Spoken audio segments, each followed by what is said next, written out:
Hi, my name is Jofin. You can also call me Jofi, and you might know me from Instagram as 10 o'clock Jofi. I use she, her pronouns, and before we dive into today's video, I want to talk about why I'm qualified to be talking about this. First of all, I've done psychology and biology studies. I pride myself on not spreading misinformation and being grounded in research-based facts and science, to be completely authentic and transparent and accountable. Everything that I say and all my references will be used at the end, and you can scan that QR code to get my reference list. Second, I am a Tamil Canadian who's also Christian, so all the intersections of race, ethnicity, and religiousness and how they relate to things in the world are extremely interesting to me. Third, I am a trained sexual health educator and full spectrum doula, and right now I'm doing certification for it. Fourth, I have a lot of lived, work, and volunteer experiences that relate to today's topic. And lastly, intentionally, to do a lot of deconstructing of my own faith, I have taken theology courses and gender courses to gain an understanding to talk about today's topic. Before we get into talking about everything, I have 3 ground rules for this video. First, be mindful and listen. Second, be respectful and curious in your comments. And third, I would love it if you shared one thing you learned here today with a friend. So, purity culture. But to understand it, we need to understand America. Let's rewind back to the 19th century or the 1800s. The ideals of womanhood looked very particular. They were highlighted by piety, purity, domesticity, and submission.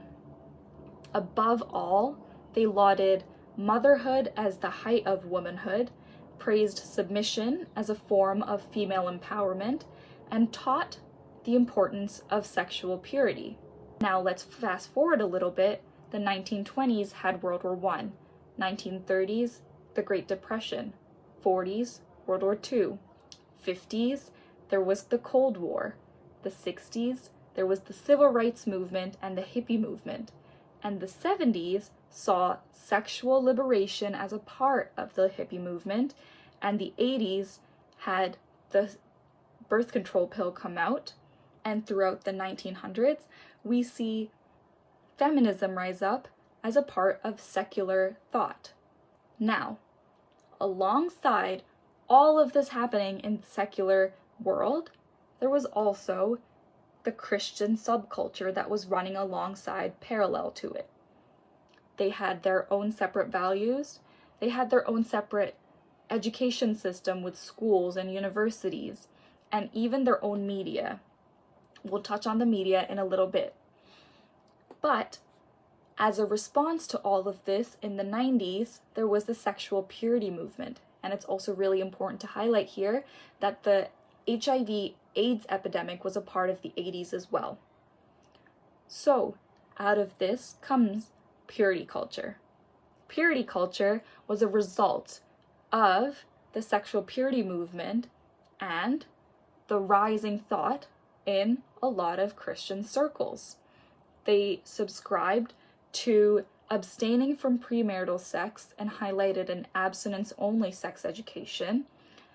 They promoted leading a godly and pure life, and they wanted everyone to submit to particular interpretations of the Bible.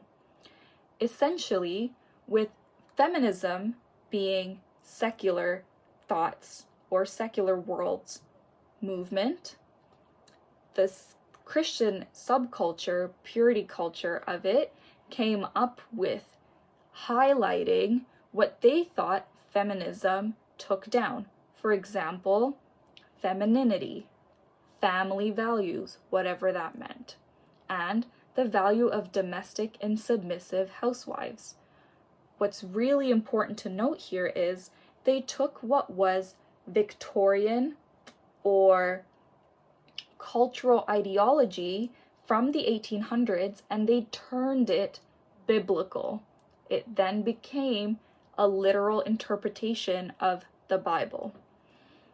It's important to keep in mind that across the world, across time, the role of girls and women have always been debated. And I'm generalizing here and not including gender minorities because I don't know the data yet. But across cultures with religious ideas and ideologies of godly women, from Hinduism to Mosaic religions, as we're talking about right now, and controlling sexuality using religion has historically been around forever. Now, history and religion aside, what was special about this was business people and Bible publishers saw a market and capitalized on that market because, like I said before, there was separate media and now there were niche Bibles created. For example, the Abstinence Study Bible had extra biblical material that would highlight how being a virgin is important, or living a godly, womanly life looked like this. The list goes on. And in fact, some very well-intentioned people in my life also gave me some material to work with as a kid. This one says, "Before you meet Prince Charming." I have "Bright Lights," being radiant in godliness, holiness, and testimony.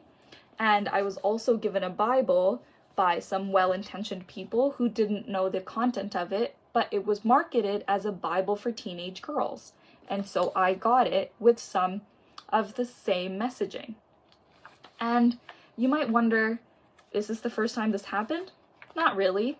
Did you know that there was a slavery Bible that justified slavery in America?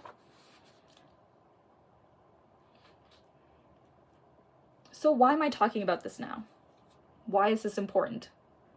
Not all of you are going to sit down with a Bible, and I understand that. But we might think we've gotten over these ideologies, or purity culture is over, its effects are not affecting you. However, the same ideologies are being presented today in different packaging. Pause this video right now and maybe jot down a couple ideas that come to your head. So who is affected by purity culture and how? Well, everyone. What started off as a response to American Christians interacting with the world around them quickly spread globally with the media network they had already established as a part of evangelism. Christian messaging had already been spreading to Europe, to India, to you name it. And this messaging then got across as well.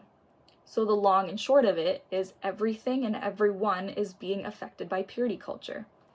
Even though you might not be Christian, you unknowingly might be subscribing to a lot of thought that came from that origin. Some examples of this repackaging and reselling to us might be blatantly obvious. Misogynistic podcasters, people with platforms who sell some bigoted messaging, right-wing politicians who feel it's okay to be racist and sexist. And of course, we have good old moral police who dictate what they think people should be doing with their bodies. However, I'm here to talk about the people who aren't so blatantly obvious. They might be a little more subtle in their approach. You might not quite understand how this is purity culture or how it's affecting you. I'm talking about the people who show their everyday life, who might do vlogs and give you product recommendations. They do get ready with me's and they talk really soft and slow and they flaunt their soft and feminine lifestyle. They really romanticize domestic life and don't show you just how hard it is. And I'm sure you've heard the comments and the rhetoric of reclaiming our feminine energy, our feminine goddess that you've lost, and you're in masculine energy right now. Believe it or not, this is a billion-dollar industry for these type of influencers.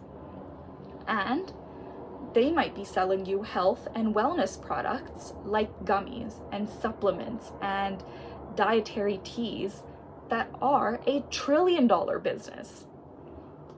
This is just clever marketing that is based in purity culture. And I can hear the wheels turning in your head. How harmful can an influencer be? Well, Dr. Jen Gunter, a board-certified obstetrician and gynecologist, highlights that it's not just their lifestyle they're selling, and it's not just soft products they're selling. Like I said, they sell you health and wellness. When they do that, they do it by slipping in little bits of health misinformation. It might just be so subtle. It might be, when I shower, I use this, and you should too. And to smell like me, you should blank. And then they might go, you know what vaginal douche I use? It's blank. And so when you hear the first two messages and you like it, you might be just as easily influenced to buy the third. So Dr. Jen Gunter points out two things. One, there are some God terms and there are some devil terms. These devil terms that invoke fear in us might sound like cancer, medicine, pharma. And with that fear comes some anxiety. Maybe you don't like going to the doctor, maybe you don't like getting a shot. And then the God terms come in. Soft, natural, clean, organic, holistic. And with these terms, you feel all kinds of warm and fuzzy. And that emotion is what might influence you to buy a product or not. And Dr. Jen Gunter goes on to say, it's not just their company names that are onomatopoeias and are nonsense words, like sploosh, kaboom, woosh, but it's also what they tell you is all a bunch of nonsense and mumbo jumbo. They're not making any sense. To her, it's statements like balancing your hormones. No one needs to balance their hormones. Your body does it for you. Products in the world aren't inherently toxic. You don't need to throw out all the plastic you own and replace it with wood, silicone, or glass. You aren't dirty when you're on your period. Your vagina is never too loose. You're not too slutty or whorish for desiring sex. And when people subscribe to thoughts from purity culture, what they don't realize is now they're more susceptible to subscribing to other thoughts, like daughters are princesses, dominant women are not valuable, female genital mutilation is necessary to ensure virginity, protect honor, and avoid shame. Men and women are created differently and to complement each other. Sex devalues women. Sex is a marital act that a wife must fulfill in all circumstances. Sex is for only procreation and having children. They might believe in anti-vaccine rhetoric, conspiracy theories, heterosexual scripts, myths about domestic violence, about sexual violence, about rape culture. They might think that women should expect and accept sexual violence as a normal part of life. They might believe in repairing hymens. They might be more sexist or subscribe to sexual stigma and shame, feel a lot of social shame and guilt for engaging in abnormal activities, whatever that can mean for them. And they're more susceptible to the predatory wellness industry, and they might believe in traditional sex roles. We saw that one coming. You know what they're not likely to subscribe to? Comprehensive sex education, dealing with sexual pain, fertility treatments and services, getting abortions. We saw that one coming. Getting screenings for sexually transmitted infections, getting pre-cancer screenings for cervical cancer. They might not believe that men and women are equal, or they might not believe in postpartum or perinatal depression. They might not believe that sexuality has any sacred qualities to it. They might not believe in science and medication, or sex communication, or using birth control or contraception. Here's where I come in as a Tamil Canadian. I'm interested in how this can be detrimental to people of color, and there is research showing exactly that. People of color might internalize supremacy of and idealization of white bodies. And I'm just going to say an Indian example, Fair and Lovely. They might make decisions about dating, sexuality, and marriage based on purity culture myths. They might subscribe to racialized sexual double standards. And they might do a lot of invisible labor just being people of color living in a world with purity culture. I want to quickly pass on the skills that Dr. Gunter shared. That's pre-bunking, pausing, debunking, and blocking. She said pre-bunking, for example, gaining knowledge like listening to this video or interacting with science-based, research-based facts, can make you less susceptible to purity culture, the message it sells, and the products it sells. Next, pausing. Pausing before you comment, interact, share. Because what you don't realize is even if you correct them in the comments or share it and put it in your story, you're interacting with it. So they're getting what they want, views. And also pausing and fact checking. When you hear something, put it into Google and say plus fact check. And Google will try its best to push up the most accurate information. When you just put in a statement on Google, it will push the popular options. And popular doesn't always mean fact or accurate. I'm sure you know this. Next, debunking. If you can, tell one person when they are wrong in a kind and respectful way, of course, but show them how where the fact exists it's different and what they've heard might be different.